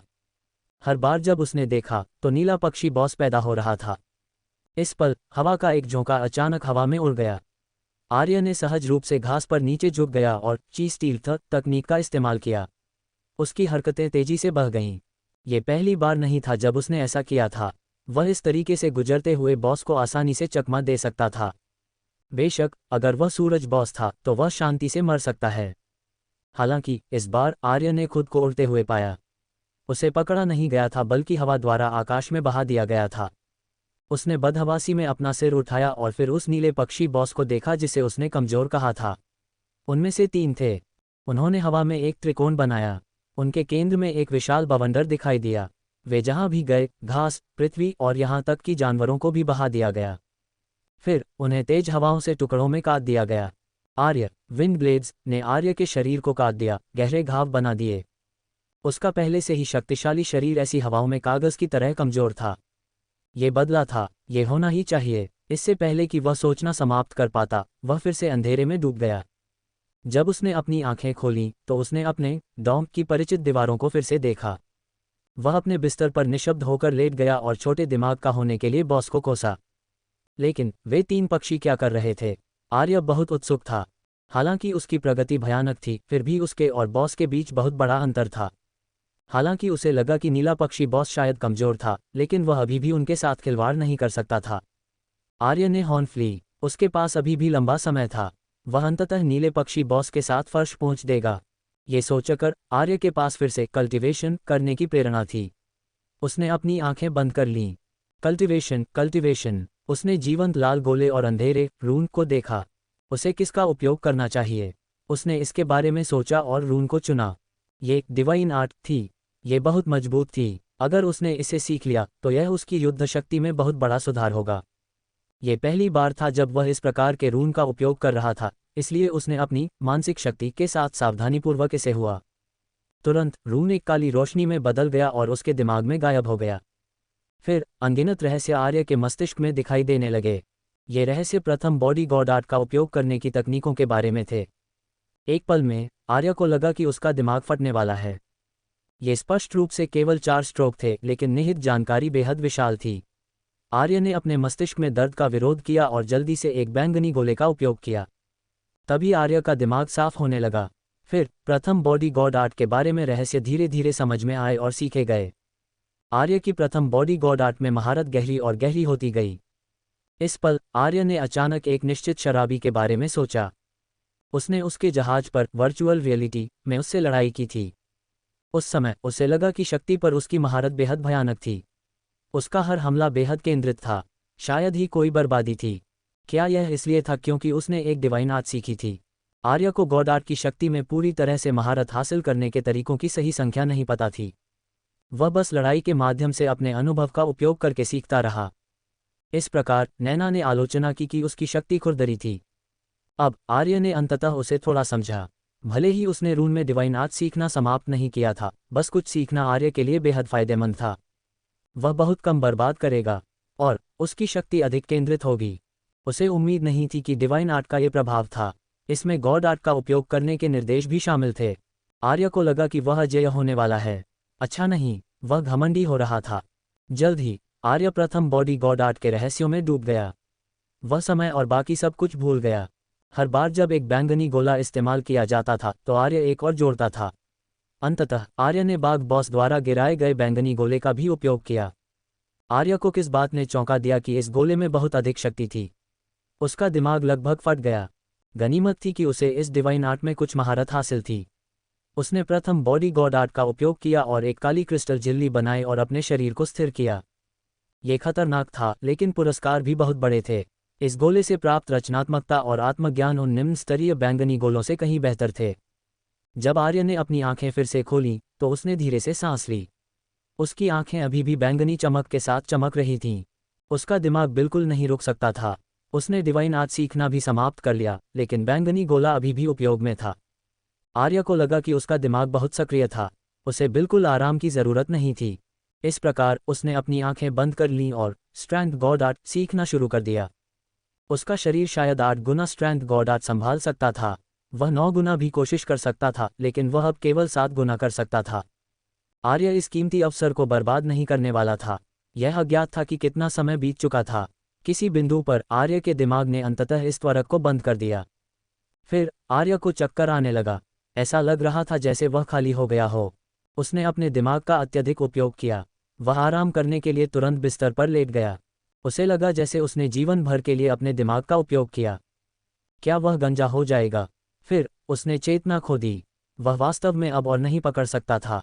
आर्य, क्या तुम वहाँ हो? तुम 7 दिनों से बाहर नहीं आए हो। क्या तुम ठीक हो? आर्य ने अपने सपने में दरवाजे पर कोमल दस्तक की आवाज़ सुनी। इयान की कमज़ोर आवाज़ भी पीछे आई। फिर वह स्पष्ट रूप से अन्य लोगों की आवाज़ें सुन सकता था। हे, मुझे पता है कि वह इतनी मेहनत क्यों कर रहा है। क्यों? क्या आर्य ललिता से आगे निकलने और उसके द्वारा पीटे जाने से डरता है? उद्धरण चिन्ह डॉट डॉट डॉट। सही लगता है। सहमत। मुझे लगता है कि आर्य हमेशा से बहुत मेहनती रहा है। आर्य, यश को यह महसूस कराने का समय आ गया था कि आकाश में घूमने में कैसा लगता है। ललिता से पिटने से डरता हूँ। क्या मजाक है। वह अब बहुत मजबूत था। उसने अपनी आंखें खोली और अपना सिर रगड़ा। शायद नींद के कारण उसके सिर पर भारी सनसनी काफ़ी हद तक गायब हो गई थी। इसके बजाय उसका सिर बहुत साफ था। वह किसी भी समय की तुलना में बेहतर स्थिति में था। ऐसा लग रहा था कि उसका दिमाग और भी मजबूत हो गया। आर्य को बहुत अच्छा लगा। वह वास्तव में एक प्रोडिजी था। इस पल दस्तक की आवाज़ फिर से सुनी जा सकती थी। आर्य, क्या तुम वहाँ हो? आर्य ने उत्तर दिया, हाँ, मैं जल्द ही बाहर आऊँगा। उसने धीरे धीरे सांस लेने के बाद आराम किया। ऐसा लग रहा था कि उसके सुधार का परीक्षण केवल रात तक किया जा सकता है। ये सोचकर वह अपने बिस्तर से उठा और तना। उसकी हड्डियां चटक गईं। फिर वह दरवाजे की ओर चला और उसे खोला। इयान वहां खड़ा था। आर्य को ठीक देखकर इयान ने राहत की सांस ली। लिविंग रूम के अंदर जेवियर, यश, रितिका, कियारा और जेसिका सभी सोफे पर बैठे थे। आर्य को बाहर आते देख वे मुस्कुराए। रितिका ने शांति से कहा, तुम 7 दिनों से बाहर नहीं आए हो। हमें लगा कि तुम्हें कुछ हो गया है। आर्य बदहवास हो गया। 7 दिन। उसे याद आया कि पिछली बार इयान ने उसके दरवाजे पर दस्तक दी थी। ये चौथा दिन था। और 3 दिन बीत गए थे। समय इतनी जल्दी बीत गया। ऐसा इसलिए था क्योंकि उसका कल्टीवेशन स्तर कम था। अगर यह अधिक होता तो क्या उसकी आंखें बंद करने और खोलने पर 100 साल बीत जाते? वह मुस्कुराया। कुछ नहीं, मुझे बस कुछ आत्मज्ञान हुआ, इसलिए मैंने थोड़ा लंबा कल्टीवेशन किया। ओह शिट, तुम्हें एक और आत्मज्ञान हुआ। यश ने आर्य को देखा। आर्य, कृपया मुझे मत बताओ कि तुमने फिर से प्रगति की है। आर्य मुस्कुराया। थोड़ी सी। यश की इसे स्वीकार करने की अनिच्छा देखकर आर्य को लगा कि उसे अब यश को कुचलना नहीं चाहिए। रितिका ने कहा, आर्य को हम सभी से अधिक फेडरल कंट्रीब्यूशन पॉइंट्स मिले थे। उसके सुधार के बारे में कुछ भी आश्चर्यजनक नहीं है। वह निशब्द थी, लेकिन उसे ऐसी चीज़ों की उम्मीद थी। यश व्यथित था। ये सच है, लेकिन इसे स्वीकार करना मुश्किल है। आखिरकार उसमें कुछ सुधार हुए और उसने सोचा कि उनके बीच का अंतर कम हो गया है। हालांकि इस आदमी ने फिर से सुधार किया। अन्य लोगों को भी कुचला हुआ महसूस हुआ। ऐसा नहीं लग रहा था कि वे एक ही चीज़ कल्टिवेट कर रहे थे। इस पल आर्य ने सुंदर भोजन का एक बड़ा ढेर निकाला। सुगंध कमरे में फैल गई, जिससे यश और बाकी बदहवास हो गए। आर्य ने खाना शुरू किया। ये वास्तव में अच्छा था। अलीशा का खाना सबसे अच्छा था। वह इन पिछले कुछ दिनों से कल्टीवेशन में इतना व्यस्त था कि उसने बिल्कुल नहीं खाया था। सभी की उदास अभिव्यक्ति देखकर आर्य मुस्कुराया। क्या समय हुआ है? क्या आपने रात का खाना खाया है? ये वास्तव में अच्छा है। हर कोई। माहौल थोड़ी देर के लिए शांत हो गया। यश ने सबसे पहले चॉपस्टिक उठाए। आर्य ने मांस का एक टुकड़ा खाया और फिर कहा, वैसे 25वें ग्रह पर क्या स्थिति है? रितिका ने शानदार ढंग से अपना खाना खाया और उत्तर दिया, स्थिति काफ़ी स्थिर है। दूसरी खदान पर अभी तक ध्यान नहीं दिया गया है। ये काफ़ी हद तक पूरी तरह से खो दी गई है। यह एक बड़ी फसल है। हालांकि मूल खदान से खुदाई और परिवहन करना मुश्किल है। शुरुआत में senior schoolmate Margaret spirit metal बाहर लाने के लिए अपनी गॉड आर्ट का उपयोग कर सकती थीं। फिर ब्लेड डीमंस ने एक टोही प्रकार का प्राणी भेजा और चीज़ें इतनी आसान नहीं थीं। उसने जारी रखा, वैसे प्रवेश परीक्षा 4 दिनों में समाप्त हो जाएगी। फिर टीचर नैना और सीनियर स्कूलमेट्स को बदलने के लिए नए यंग ड्यूक्स और प्रोडिजी बैरक्स से प्रोडिजीज होंगे। हम तब यूनिवर्सिटी लौटेंगे। क्या प्रवेश परीक्षा समाप्त होने वाली है? आर्य बदहवास हो गया। उसे बस एहसास हुआ कि अब लगभग 1 महीना हो गया है। वे विशेष नए छात्र थे। उन्होंने युद्ध के मैदान पर केवल 10 दिन बिताए। बाकी समय बेस में बिताया गया। वे क्या कर सकते थे? आर्य को यकीन था कि अगर वह युद्ध के मैदान पर होता तो जल्द ही ब्लेड डीमंस उसका शिकार कर रहे होते। उसकी वर्तमान शक्ति के साथ युद्ध के मैदान में प्रवेश करना आत्महत्या थी। क्या वह ऐसा व्यक्ति था? स्पष्ट रूप से नहीं। इसलिए वह बेस में रहा। अब जब परीक्षा समाप्त हो गई थी, वह फेडरेशन के आंतरिक क्षेत्र में लौट सकता था। वह फेडरल यूनिवर्सिटी में जो चाहे कर सकता था। उसे बहुत अच्छा लगा। यश ने भी कहा, वैसे आर्य तुम फिर से वायरल हो क्या? इयान ने उत्साह से सिर हिलाया। हाँ, फेडरल टाइम्स ने फिर से तुम्हारे बारे में एक रिपोर्ट दी। ये तुम्हारे फेडरेशन के इतिहास में सबसे कम उम्र के प्रथम लेफ्टिनेंट होने के बारे में था। तुम एक ही लड़ाई में प्रसिद्ध हो। कियारा मुस्कुराए। तुमने यश के सपने को साकार किया है। आर्य का चेहरा अजीब था। यश का सपना, युवा, हैंडसम और शक्तिशाली होना, फेडरेशन द्वारा महत्व दिया जाना। तुम एक प्रथम लेफ्टिनेंट हो। हालांकि तुम इतने विश्वसनीय नहीं लगते, फिर भी तुम अनगिनत युवा लड़कियों का सपना हो, रितिका ने कहा। आर्य को बस एहसास हुआ कि यह ये था। उसने उदासी से मांस का एक टुकड़ा खाया और 45 डिग्री के कोण पर छत को देखा। तो वह पहले से ही इस हद तक हैंडसम था। वह अंधेरी रात में जुगनू की तरह था, लगातार रोशनी उत्सर्जित कर रहा था। यश बेजान था। आर्य अब उसका अंतिम सपना था। वह चिंतित था, क्या आर्य की यंग ड्यूक उपाधि प्लेबॉय यंग ड्यूक होगी? यदि ऐसा है तो उसकी उपाधि क्या होगी? वैसे मूल रूप से तुम्हारे प्रशंसक थे जिन्होंने तुम्हें यंग ड्यूक के रूप में अभिषेक करने के लिए कहा था, लेकिन फेडरेशन ने जवाब नहीं दिया। ऐसा लगता है कि तुम इस बार यंग ड्यूक नहीं बनोगे, कियारा ने कहा। आर्य ने सिर हिलाया। मैं अभी भी बहुत कमजोर हूँ। ये सही है। वह जानता था कि यंग ड्यूक्स को कम से कम मोर्टल इवोल्यूशन स्टेट शक्ति की आवश्यकता होगी। फिर आर्य ने खाया और उन कुछ दिनों में क्या हुआ इस बारे में उनसे बातचीत की। फिर हर कोई अपने कमरों में वापस चला गया। उनके लौटने में बस कुछ ही दिन बचे थे। वे कल्टीवेशन के लिए इस समय का उपयोग करेंगे। आर्य को अचानक एहसास हुआ कि वह कल्टीवेशन में इतना डूबा हुआ था कि उसने कुछ दिनों से घर पर संदेश नहीं भेजा था। इस प्रकार उसने अपना फ़ोन खोला। Beep beep beep beep. Arya ने संदेशों की उस कड़ी को देखा जो ईशानी और अलीशा ने भेजे थे। ईशानी, भैया क्या आप वहाँ हैं? ईशानी, भैया पिछली बार लड़ाई इतनी तीव्र थी, क्या आपकी गुड़िया टूट गई? ईशानी, अगर ऐसा हुआ तो ईशानी के पास यहाँ एक और है। मैं आपके साथ व्यापार कर सकती हूँ। ईशानी, भैया क्या आपने इसे देखा? ईशानी, आप खत्म हो गए। आर्य, उसे तुरंत ठंडा पसीना आ गया। ओह, ये खत्म हो गया था। वह शैतान गुस्से में लग रही थी। वह क्या करने की योजना बना रही थी? आखिरी संदेश आधे घंटे पहले भेजा गया था। आर्य को लगा कि वह अभी भी खुद को बचा सकता है। आर्य के हाथ हड़बड़ी में चले गए और जितनी जल्दी हो सके उत्तर दिया। उसे आखिरकार एहसास हुआ कि समय ही जीवन है का क्या मतलब था। आर्य, मेरी सबसे प्यारी छोटी बहन, मैं इन कुछ दिनों में आत्मज्ञान में डूबा हुआ था और अभी एकांत कल्टीवेशन समाप्त किया है। जैसे ही मैं ऑनलाइन हुआ, मैं अपनी सबसे प्यारी छोटी बहन को जवाब देने आया। मैं वादा करता हूं कि यह अनजाने में था कि मैंने जवाब नहीं दिया। मैंने गुड़िया की अच्छी तरह रक्षा की। ये टूटी नहीं है, चिंता मत करो। हमें बदलने की जरूरत नहीं है। भेजे बटन दबाने के बाद आर्य ने राहत महसूस की। बहुत बढ़िया, उसने 1 सेकंड में जवाब दिया। उसने सफलतापूर्वक स्वर्ग से कुछ सेकंड उधार लिए। अब उसे बस जवाब का इंतजार करना था। संदेश भेजे जाने के बाद 1 मिनट तक आर्य को अभी तक कोई उत्तर नहीं मिला था। आर्य ने इसके बारे में विचार किया। वैसे भी उसने पहले ही संदेश भेज दिया था। इस बिंदु पर डरना एक ट्रांसमाइग्रेटर की पाखंडी मानसिकता को मूर्त रूप नहीं देता था। इसके अलावा वह एक उत्कृष्ट युवा था। उस ठंडे आदमी के लिए बैठने और खुद को हिलाने का समय आ गया था। फिर उसने अलीशा के साथ एक निजी बातचीत खोली। अलीशा, सीनियर भैया क्या आपके पास अभी भी पर्याप्त भोजन है? क्या आपको और चाहिए? अलीशा, सीनियर भैया मैंने हाल ही में कुछ नए व्यंजन सीखे हैं। उनमें से अधिकांश वही हैं जो सीनियर भैया को पसंद हैं। मुझे लगता है कि सीनियर भैया को अधिक सब्जियां खानी चाहिए। इससे आपका आहार संतुलित होगा। चिंता मत करो, मैं निश्चित रूप से वह स्वाद बनाऊंगी जो सीनियर भैया को पसंद है। अलीशा, सीनियर भैया मुझे लगता है कि मेरी गॉड आर्ट बहुत सफलतापूर्वक जागृत हो रही है। जल्द ही माँ को इसे दबाने के लिए मेरे अंदर रहने की आवश्यकता नहीं होगी। फायर सीड वापस लेने के बाद वह जाग सकती है। ये सब सीनियर भैया की वजह से है। मैं आपको धन्यवाद कैसे दूं? अलीशा, सीनियर भैया क्या आप वहाँ नहीं हैं? अलीशा, क्या आप व्यस्त हैं सीनियर भैया? ये देखकर आर्य की आंखें लगभग भीग गईं। अलीशा वास्तव में एक फरिश्ता थी। उसने उसके लिए खाना बनाने की इतनी कोशिश की। वह उस काले दिल वाली ईशानी से बहुत बेहतर थी। क्या उसकी स्रोत लौ सफलतापूर्वक जाग गई थी? उसकी माँ लंबे समय तक सोई रही है। अगर वह जाग सकती है तो अलीशा बहुत खुश होगी। ये सोचकर आर्य ने उस दिन के बारे में सोचा जब अलीशा घास के मैदान में रो रही थी। उसकी आंखें कोमल लग रही थीं। उसने दांत दिखाए और जवाब दिया, आर्य, ये बहुत अच्छी बात है कि आंटी जाग सकती हैं। बधाई हो अलीशा। साथ ही खाद्य भंडारण में आपूर्ति कम हो रही है। कृपया सहायता प्रदान करें जूनियर स्कूलमेट।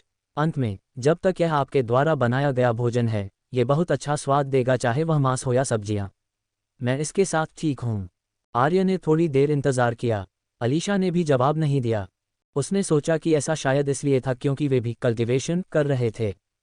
इस प्रकार आर्य ने जवाब का इंतजार नहीं किया। वह दिन में पॉकेट हंटिंग डायमेंशन में नहीं जा सकता था, इसलिए वह फिर से कल्टीवेशन के लिए अपने बिस्तर पर बैठ गया। इस बार उसने बाघ बॉस द्वारा गिराए गए एक लाल गोले का उपयोग किया। उसने अपनी मानसिक शक्ति के साथ गोले को साफ किया और गोले की शक्तिशाली शक्ति ने उसके शरीर को पोषण दिया। क्रैक, एक चुभने वाली हड्डी टूटने की आवाज़ थी। खून तुरंत आर्य के शरीर से रिस गया। उसने भौहें सिकुड़ी क्योंकि उसका चेहरा पीला पड़ गया। उसका शरीर कांप गया। गोले में निहित शक्ति उसकी कल्पना से अधिक मजबूत थी। उसके शरीर की ताकत में सुधार के बावजूद शक्ति अभी भी उसे घायल करने में कामयाब रही। उसने ऊर्जा को पचाते हुए ठीक होने के लिए पुनर्योजी गॉड आर्ट का उपयोग किया। इसके बाद उसने अपने दिल में खुशी मनाई।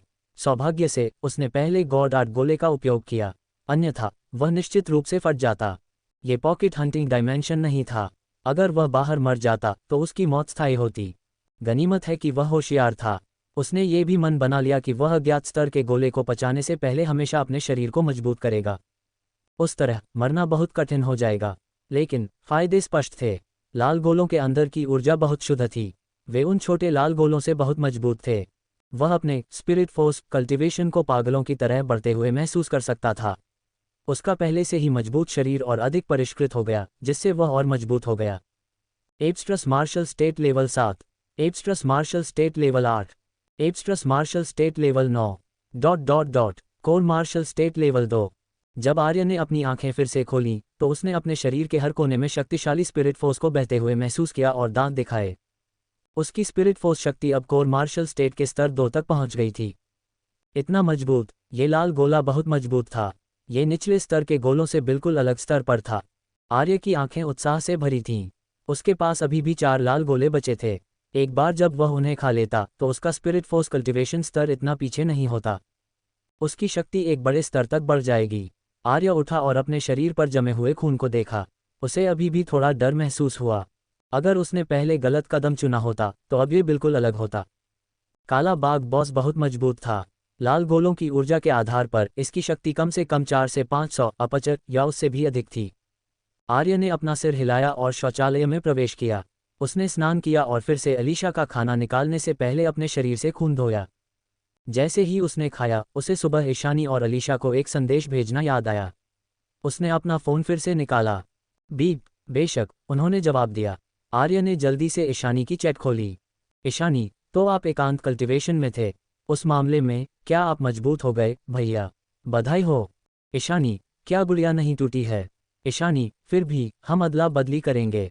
आर्य ने आखिरी संदेश देखा। यह 1 घंटे पहले था। उसने कुछ अजीब नहीं किया। इससे आर्य ने राहत की सांस ली। अगर उसने किया होता तो वह कहती। फिर आर्य उलझन में था। गुड़िया ठीक थी, वे अभी भी अदला बदली क्यों कर रहे थे? आर्य, बेशक, मैं मजबूत हो गया। मैं बहुत मजबूत हूँ। और गुड़िया टूटी नहीं है, तो हम अदला बदली क्यों कर रहे हैं? ईशानी ने तुरंत जवाब दिया। वह मुक्त लग रही थी। ईशानी, हाँ, आपने मुझे जवाब देने में 1 घंटा लगा दिया। मुझे मत बताना कि आप फिर से एकांत कल्टीवेशन में थे। आर्य, आपने सही अनुमान लगाया। मैं वास्तव में था। ईशानी। आर्य को नहीं पता था कि उसे क्या जवाब देना है। इस पल ईशानी अपने कमरे में थी। वह अपने कंबल में लिपटी हुई थी और केवल उसका सिर और हाथ बाहर थे। उसने हॉर्न ली। बेवकूफ़ आर्य, वह फिर से मजबूत हो गया। वह इतनी कड़ी मेहनत कर रही थी, लेकिन उसे नहीं लगा कि वह पकड़ रही है। ऐसा लग रहा था कि उसे अपनी गॉड आर्ट को तेजी से सीखने की ज़रूरत है। ईशानी, हमें अदला बदली करने की ज़रूरत नहीं है, लेकिन मुझे लगता है कि ऐसी कई चीज़ें हैं जो मैं पिताजी को बता सकती हूँ। आर्य, उसका मुंह हैंग गया। क्या वह इतनी आसानी से दुर्व्यवहार किया जाता था? अगर उसका दिल सख्त हो जाता तो वह पहले उसके साथ फर्श पहुँच देता। आर्य ने जवाब दिया। आर्य, ईशानी, तुम किस बारे में बात कर रही हो? चूंकि तुम अदला बदली करना चाहती हो, बेशक, मैं सहमत हो जाऊंगा। जब मैं वापस आऊंगा तो हम अदला बदली करेंगे। ईशानी, अच्छा, मैं कल्टीवेशन करने जा रही हूँ। फिर उसने अपना फ़ोन रख दिया और फिर अपना सिर कंबल से ढक लिया। वह हंसने से खुद को रोक नहीं सकी। पांडा गुड़िया जो भाई ने 1 सेमेस्टर के लिए अपने पास पहनी थी। हे, आर्य बदहवास हो गया। ईशानी भी इतनी मेहनती थी। वह अच्छा था। वह उसे परेशान करने वाला नहीं था। फिर उसने अलीशा के संदेश खोले। अलीशा, सीनियर भैया ने जवाब देने में बहुत समय लगा दिया। मुझे लगा कि आपको कुछ हो गया है। अलीशा, क्या पर्याप्त भोजन नहीं है? कोई बात नहीं सीनियर भैया, मैं इन कुछ दिनों में कुछ और बनाऊंगी और इसे आपके पास भेज दूंगी। कई नए व्यंजन हैं, आप निश्चित रूप से उन्हें पसंद करेंगे। अलीशा, और धन्यवाद सीनियर भैया। अगर यह आपके लिए नहीं होता तो शायद माँ और मैं दोनों आसपास नहीं होते। लेकिन वह अतीत की बात है। मैं कड़ी मेहनत करूंगी, मैं भविष्य में आपकी मदद करूंगी। अलीशा, तो सीनियर भैया कैसे चुकाना चाहते हैं? जवाब का समय ईशानी के समय जैसा ही था। ऐसा लग रहा था कि उनके कार्यक्रम बहुत समान थे।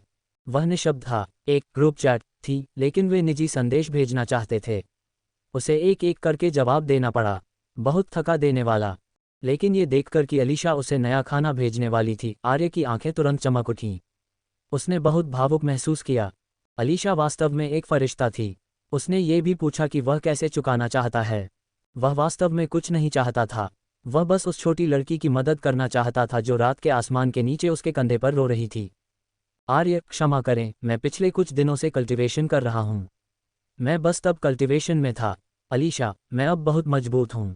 मैंने फिर से सुधार किया है। अलीशा, हे, बधाई हो सीनियर भैया।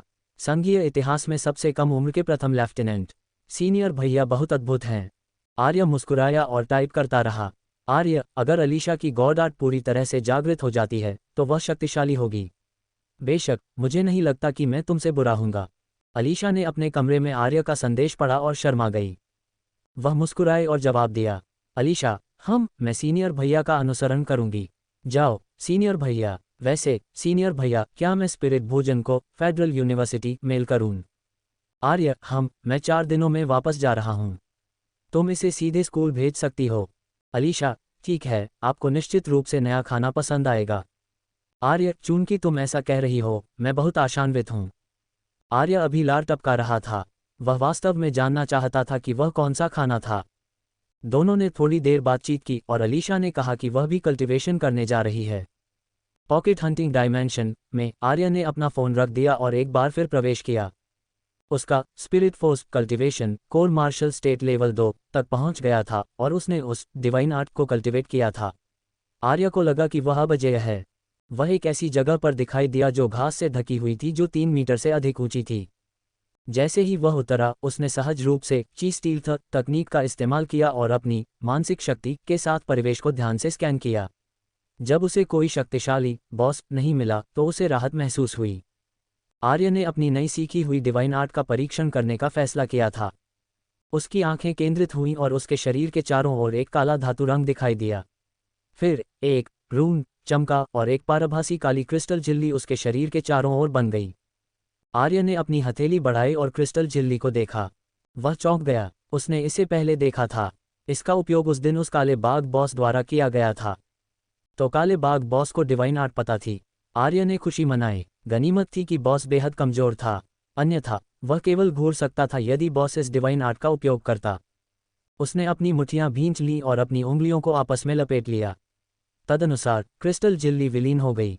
जब उसने अपने हाथ अलग किए तो काली क्रिस्टल झिल्ली भी अलग हो गई। यह एक स्मार्ट कवच की तरह था।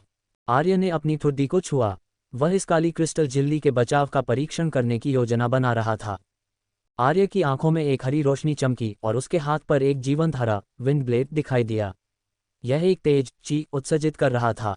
उसने अपना बायां हाथ उठाया और अपने दाहिने हाथ के विंड ब्लेड का उपयोग करके अपने बाएं हाथ पर काले क्रिस्टल को काटने के लिए किया। क्लैंक, ऐसा लगा जैसे धातुएं एक दूसरे से टकरा रही हों। विंड ब्लेड के चमकने और क्रिस्टल के साथ टकराने के बाद ये थोड़ा टिमटिमाया, एक हवा में बदल गया जो कई दिशाओं में बह गई। आसपास की घास फट गई थी और जमीन पर दरारें दिखाई दीं। आर्य ने पूरी तरह से ठीक काली क्रिस्टल झिल्ली को देखा और उसकी आंखें चमक उठीं। यह अच्छा था। उसकी शक्ति में वृद्धि के साथ, भले ही वह केवल विंड गॉड आर्ट का उपयोग करता, उसकी युद्ध शक्ति 7 अपच से कम नहीं होगी। इसका मतलब था कि उसकी डिवाइन आर्ट 7 अपच और उससे कम की शक्ति के खिलाफ आसानी से बचाव कर सकती थी। फिर आर्य ने और प्रयोग करना शुरू किया। उसने विंड और फायर गॉड आर्ट के सम्मिलन की कोशिश की, साथ में लाइटनिंग गॉड आर्ट, प्रथम बॉडी गॉड आर्ट और स्ट्रेंथ गॉड आर्ट। उसने उन सभी को अपनी काली क्रिस्टल झिल्ली की ओर पटक दिया। जब उसने स्ट्रेंथ गॉड आर्ट का 6 गुना हवा और आग सम्मिलन और साथ ही लाइटनिंग गॉड आर्ट का उपयोग किया तो उसने आखिरकार काली क्रिस्टल झिल्ली को पूरी तरह से तोड़ दिया और अपने बाएं हाथ को घायल कर दिया। आर्य ने हवा में धीरे धीरे गायब होती झिल्ली को देखा और उसकी आंखें एक रून के साथ चमक उठीं। उसका बायां हाथ फिर से काली क्रिस्टल झिल्ली से ढका हुआ था। ये पूरी तरह से नया था। आर्य की आंखें उत्साह से चमक उठीं। उसे उम्मीद नहीं थी कि यह रक्षात्मक डिवाइन आर्ट इतनी मजबूत होगी। डिवाइन आर्ट केवल प्रासंगिक गॉड आर्ट, शारीरिक शक्ति, मानसिक शक्ति और किसी व्यक्ति के स्पिरिट फोर्स कल्टिवेशन स्तर से संबंधित थी। इसका मतलब था कि आर्य की strength God art, wind God art, fire God art और लाइटनिंग गॉड आर्ट इस झिल्ली को बफ प्रदान नहीं करेंगी। इसके बावजूद इस झिल्ली ने उसके लगभग पूर्ण शक्ति वाले हमले को पूरी तरह से रोक दिया। ये वृद्धि बहुत बड़ी थी और जब तक उसके पास शक्ति बची थी, वह जब भी झिल्ली टूटती उसे फिर से इकट्ठा कर सकता था। अपनी वर्तमान शक्ति के साथ यदि वह केवल इस डिवाइन आर्ट का उपयोग करता तो वह कुछ घंटों तक चल सकता था, लेकिन युद्ध में वह केवल इस डिवाइन आर्ट का उपयोग नहीं कर सकता था। इसके बावजूद यह एक बहुत शक्तिशाली रक्षात्मक उपाय था। आर्य ने झिल्ली को हटा दिया और अपने बाएं हाथ की मरम्मत के लिए पुनर्योजी गॉड आर्ट का उपयोग किया। उसने इस डिवाइन आर्ट के लिए एक नाम सोचा था। इसे कहा जाएगा प्रथम ढाल। इस डिवाइन आर्ट के अनुरूप गॉड आर्ट प्रथम बॉडी गॉड आर्ट थी, इसलिए इस डिवाइन आर्ट को प्रथम ढाल कहना सबसे अच्छा था। आर्य ने संतुष्टि में सिर हिलाया। प्रथम ढाल के साथ वह थोड़ा जंगली हो सकता था, हालांकि वह जंगली प्रकार का नहीं था। फिर आर्य ने स्ट्रेंथ गॉड आर्ट का 8 गुना उपयोग किया। उस बैंगनी गोले का उपयोग करने के बाद उस बेहद मस्तिष्क सक्रिय स्थिति के तहत आर्य ने आखिरकार अपनी स्ट्रेंथ गॉड आर्ट में कुछ सुधार किया। हालांकि वह अभी भी स्ट्रेंथ गॉड आर्ट का 9 गुना सीखने में सक्षम नहीं था। आर्य ने अपने होंठ काटे। एक काली रोशनी चमकी, फिर हवा, आग और बिजली, साथ ही क्रिस्टल फिर से दिखाई दिए। फिर स्ट्रेंथ गॉड आर्ट का 8 गुना। गड़गड़ाहट, गरजने वाली आवाजें आई जबकि जमीन कांपने लगी। फिर जमीन पर एक गड्ढा दिखाई दिया। 1 किलोमीटर के दायरे के भीतर की जमीन आर्य की बेकाबू शक्ति को संभाल नहीं सकी, जिससे मकड़ी के जाले जैसी दरारें निकल गईं। आर्य का चेहरा शांत था क्योंकि उसने अपनी स्थिति को महसूस किया। आर्य के शरीर से एक मजबूत शक्ति उमड़ पड़ी और यहाँ तक कि उसके शरीर को फाड़ना शुरू कर दिया। अच्छी बात यह थी कि उसका शरीर काफी मजबूत था। यह थोड़ा दर्दनाक था, लेकिन वह घायल नहीं हुआ था। वह कुछ सेकंड के लिए वहां खड़ा रहा। जब उसका शरीर शक्ति में 8 गुना वृद्धि से परिचित हो गया तो उसने धीरे धीरे अपना दाहिना पैर उठाया और रौंदा। गड़गड़ाहट। 10 किलोमीटर की सीमा वाली एक विशाल गहरी खाई जमीन पर दिखाई दी। मिट्टी इधर उधर उड़ रही थी और फिर वे आर्य द्वारा लीक की गई शक्ति से हवा में कुचल दी गईं। फ्यूफ। आर्य की सांस हवा की लहर में बदल गई जो बह गई। उसने अपनी शक्ति को वश में किया और भयानक दबाव उससे गायब हो गया। आर्य ने अपने माथे से पसीना पोंछा और भारी रूप से हौंफने लगा। वह थका देने वाला था। अगर उसने ऐसा किया तो वह ज़्यादा से ज़्यादा 3 मिनट तक चलेगा। ऐसा इसलिए था क्योंकि उसका स्पिरिट फोर्स कल्टिवेशन स्तर बेहतर हो गया था। मूल रूप से वह शायद 3 मिनट भी नहीं चल पाता। ये सोचकर आर्य निराश महसूस कर रहा था। उसे उम्मीद नहीं थी कि वह इतना कम चलेगा। वह अभी भी बहुत कमज़ोर था। यह नहीं कर सकता था। उसे कल्टिवेशन करना पड़ा। थोड़ा ठीक होने के बाद आर्य ने अपने द्वारा बनाई गई विशाल खाई को देखा। समय अवधि कम थी, लेकिन यह वास्तव में मजबूत थी। आर्य को यह भी संदेह था कि उसकी पूरी शक्ति 150 से अधिक हो सकती है। वह बेहद मजबूत था। अगर उसने काले बाघ बॉस को मारने के अवसर का उपयोग नहीं किया होता तो वह इतनी जल्दी कैसे सुधार कर सकता था। उसकी वर्तमान युद्ध शक्ति चौथे वर्षों के बीच भी बहुत कमजोर नहीं थी, है ना? कम से कम ये गगन से बहुत दूर नहीं थी। ये सोचकर आर्य अचानक अपने लिए एक छोटा लक्ष्य निर्धारित करना चाहता था। प्रथम वर्ष के अंत से पहले वह अपनी युद्ध शक्ति को मोर्टल इवोल्यूशन स्टेट तक बढ़ाएगा। इस लक्ष्य को ध्यान में रखते हुए आर्य और भी अधिक प्रेरित था। 3 दिन बाद आर्य ने धीरे धीरे अपनी आंखें खोली जब सूरज की रोशनी उसके चेहरे पर चमकी। लाल बत्ती उसकी आंखों से फीकी पड़ गई। इन 3 दिनों के दौरान उसने बाघ से शेष 4 लाल गोलों का उपयोग किया और उसका स्पिरिट फोर्स कल्टिवेशन स्तर एब्स्ट्रस मार्शल स्टेट लेवल 8 तक पहुंच गया। उसकी शुद्ध शारीरिक युद्ध शक्ति अपच ओपनिंग स्टेट 6 अपच के पास थी। यश और अन्य की तुलना में आर्य का स्पिरिट फोर्स कल्टिवेशन स्तर उनसे बहुत आगे निकल गया था। भले ही उन्होंने चीजें खरीदने के लिए फेडरल कंट्रीब्यूशन पॉइंट्स का उपयोग किया, लेकिन उनकी वृद्धि आर्य जितनी बड़ी नहीं होगी। आर्य ने इन 3 दिनों में पॉकेट हंटिंग डायमेंशन में भी काफी कुछ हासिल किया था। उसने 3 हवा, 3 बिजली और 1 पुनर्योजी गॉड आर्ट गोला प्राप्त किया। उसने एक प्रथम बॉडी गॉड आर्ट क्रिस्टल गोला भी प्राप्त किया। मजबूत होने के बाद वह उन सभी अपच ओपनिंग स्टेट जानवरों को एक मुक्के से खत्म कर सकता था जिन्होंने गॉड आर्ट के टुकड़े निगल लिए थे। उसने एक का भी सामना नहीं किया था जो उसे 2 बार मुक्का मारने की अनुमति देता। इस शक्ति के कारण ही वह इतनी जल्दी इतने गॉडार्ड क्रिस्टल प्राप्त कर सकता था। आर्य ने अपनी लगातार बढ़ती शक्ति को महसूस किया और उठते ही मुस्कुराया। उसने बाहर देखा, जहाज अंदर और बाहर उड़ रहे थे। ये प्रवेश परीक्षा समाप्त होने वाली थी। सभी छात्रों को आज बेस पर लौटना था। प्रोडिजी बैरक्स के प्रोडिजीज फेडरल यूनिवर्सिटी के छात्रों के बजाय लड़ना जारी रखेंगे। कल वे शार सिस्टम छोड़ देंगे और डॉन सिस्टम की ओर बढ़ेंगे, सौरमंडल जिसे अकादमी सिस्टम के रूप में जाना जाता है। फेडरेशन के सभी प्रसिद्ध स्कूल वहां इकट्ठा थे। पूरे फेडरेशन के सबसे अच्छे शिक्षक, साथ ही फेडरेशन के भविष्य के स्तंभ, सभी वहां थे। फेडरल यूनिवर्सिटी और एम्परर कैपिटल एकेडमी 2 सबसे अच्छे विश्वविद्यालय थे। दोपहर के भोजन के बाद से एलीट क्लास के छात्र डॉम में लौटते रहे। हर ग्रह पर स्थिति अलग थी, इस तरह उनकी वापसी का समय भी अलग था। 25वें ग्रह पर नैना और अन्य के लिए वापस आना बहुत मुश्किल था। जब वे वापस आए तो काफ़ी देर हो चुकी थी। युद्ध के मैदान से वापस आने के बाद सभी छात्र मानसिक और शारीरिक रूप से थक चुके थे। यह विशेष रूप से नए छात्रों के लिए मामला था। हालांकि वे अनुभवी सैनिकों के साथ मिशन करेंगे, लेकिन ये पहली बार था जब वे युद्ध के मैदान में जा रहे थे।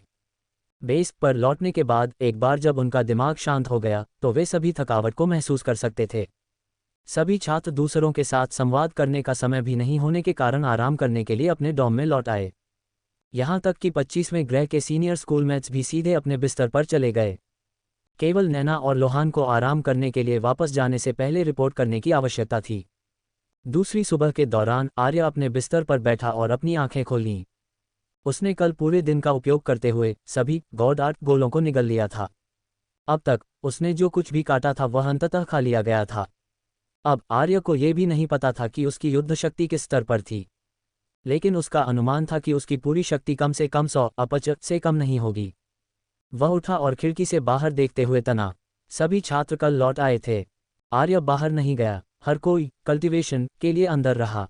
आर्य को अन्य छात्रों की स्थिति के बारे में नहीं पता था, लेकिन उसे लगा कि उन्होंने काफ़ी अच्छा किया। सैन्य योग्यता के अलावा प्रवेश परीक्षा पुरस्कार भी थे। वह भी बहुत बड़ा होगा। क्या वह डिवाइन आर्ट प्राप्त करने के लिए उसका उपयोग कर पाएगा? हालांकि यह बहुत संभावना नहीं थी, लेकिन लोगों को सपनों की आवश्यकता थी। आर्य आशान्वित हो गया। आर्य और अन्य ने नाश्ता समाप्त किया और रहने वाले कमरे में बातचीत की। वे जाने वाले थे, इसलिए वे सभी थोड़ी देर के लिए आराम करना चाहते थे। इस पल एक परिचित आवाज़ सुनी जा सकती थी, हर कोई अपना सामान पैक करे और 10 मिनट बाद इकट्ठा हो। आर्य और बाकी सहज रूप से उठ गए। यह उस शराबी की आवाज़ थी। अगर वे देर हो गए तो कौन जानता था कि क्या वे पीटे जाएंगे। उन्होंने जल्दी से अपना सामान अपनी स्टोरेज रिंग में रखा और बाहर निकल गए।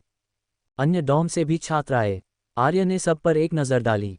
उनमें से काफ़ी थके हुए लग रहे थे और घायल भी थे, लेकिन किसी का हाथ या पैर गायब नहीं था।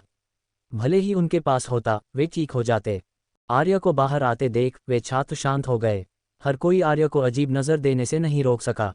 अन्य ग्रहों पर भी वे जानते थे कि 25वें ग्रह पर क्या हुआ था। स्पष्ट रूप से वे जानते थे कि इस युवा ने क्या चौंकाने वाली चीज़ें की थीं।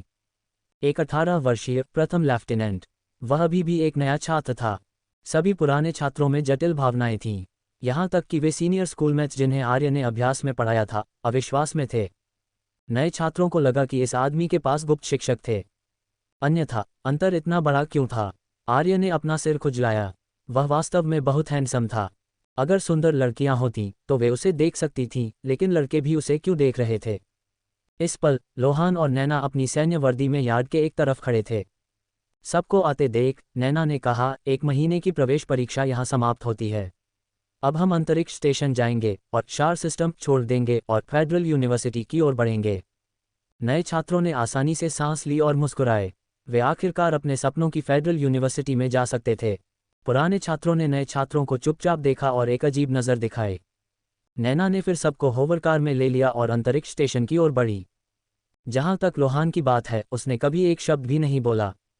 वह उसका चरित्र था। इस तरह की परिस्थिति में उसे बस हैंडसम होने की जरूरत थी। उन महिला छात्रों ने उसे गुलाबी आंखों से देखा। फेडरेशन में नंबर 1 सबसे वांछित आदमी कोई आसान व्यक्ति नहीं था। अंतरिक्ष स्टेशन पर नैना और लोहान एक जहाज के सामने खड़े थे जो 500 मीटर से अधिक लंबा था। नैना ने कहा, यह हमारे स्कूल का ट्रांसपोर्ट जहाज है, हर कोई अंदर आ जाओ। फिर वह सबको जहाज तक ले गई। आर्य ने एक पल के लिए जहाज को देखा। किसी कारण से उसे लगा कि जहाज पर पैटर्न परिचित लग रहा था। फिर उसने दूसरी ओर देखा और अपने विचारों को खारिज कर दिया। अंदर की जगह बहुत बड़ी थी और इसे कई स्तरों में विभाजित किया गया था। इसमें एक डॉम क्षेत्र, सामान्य क्षेत्र, कैफेटेरिया और कल्टीवेशन कमरे शामिल थे। नैना ने श्रमिकों को आर्य और अन्य के लिए डॉम की व्यवस्था करने के लिए कहा और फिर लोहान के साथ चली गई। ये देखकर पुराने छात्रों ने राहत महसूस की। किसी ने कहा, ऐसा लगता है कि टीचर नैना आज काफ़ी अच्छे मूड में हैं। ऐसा लगता है कि इस परीक्षा के लिए सभी ने काफ़ी अच्छा प्रदर्शन किया। शायद यह आंशिक रूप से जूनियर स्कूलमेट आर्य के कारण है। संभवतः काफ़ी पुराने छात्रों ने आर्य को जटिल अभिव्यक्ति के साथ देखा। इस पल मार्गरेट, गगन और कुछ सीनियर स्कूलमेट्स जो उनके साथ 25वें ग्रह पर लड़े थे, आ गए। मार्गरेट मुस्कुराई और आर्य के कंधे को थपथपाया और उससे युद्ध के मैदान के बारे में बात की। तुम्हारे जाने के बाद लड़ाई बहुत तीव्र थी। कितनी शर्म की बात है कि तुम वहां नहीं थे। मैंने काफ़ी अपच ओपनिंग स्टेट्स की हत्या की और स्पिरिट मेटल परिवहन शुरुआत में मेरे द्वारा संभाला गया था। मेरी योग्यता बहुत बड़ी है। फिर उसकी आंखें ठंडी हो गईं। हालांकि एक ब्लेड डीमन आया। उसकी गॉड आर्ट ने मेरा मुकाबला किया। मुझे उसे मारने का अवसर खोजने की आवश्यकता थी। मैं युद्ध के मैदान पर बिल्कुल भी दिखाई देने की हिम्मत नहीं करता। अगर मैं अपनी वर्तमान शक्ति के साथ दिखाई देता हूं तो मेरी खाल उधेड़ दी जाएगी। मजबूत होने के बावजूद उसकी शक्ति मार्गरेट से बिल्कुल तुलना नहीं कर सकती थी। गगन मुस्कुराया। ये सच है, लेकिन जूनियर स्कूलमेट्स आर्य और यश, साथ ही बाकी को अपने परिणामों के बारे में चिंता करने की ज़रूरत नहीं है। आपको निश्चित रूप से काफ़ी क्रेडिट मिलेंगे। ऐसा कोई तरीका नहीं है कि आपको साधारण कक्षा में गिरा दिया जाए। साधारण कक्षा में गिरा दिया जाए। इसने नए छात्रों को विस्मय में डाल दिया। साधारण कक्षा में गिरने की संभावना थी। उन्हें इसके बारे में पता नहीं था। गगन मुस्कुराया। फेडरल यूनिवर्सिटी ने हमेशा योग्यतम की उत्तरजीविता का नियम रखा है। यदि आपका प्रदर्शन बहुत कम है तो आपको साधारण कक्षा में गिरा दिया जाएगा। जो साधारण कक्षा में उत्कृष्टता प्राप्त करते हैं उन्हें एलीट क्लास में पदोन्नत किया जाएगा। ये केवल नए छात्रों के लिए नहीं है, यह उच्च वर्षों के लिए भी समान है। वह मुस्कुराया। मैं बारीकियों में नहीं जाऊंगा। टीचर नैना और लोहान युद्ध के मैदान पर हमारे प्रदर्शन के आधार पर हमारे ग्रेड देंगे। परिणाम कल आएंगे, बस इंतजार करो। अचानक सभी नए छात्र तनाव में आ गए। कोई भी साधारण कक्षा में गिराया नहीं जाना चाहता था। उन्हें गारंटीड प्रवेश दिया गया था। अगर वे साधारण कक्षा में गिर गए तो ये कितना शर्मनाक होगा। फिर उन्हें डॉम की ओर ले जाया गया।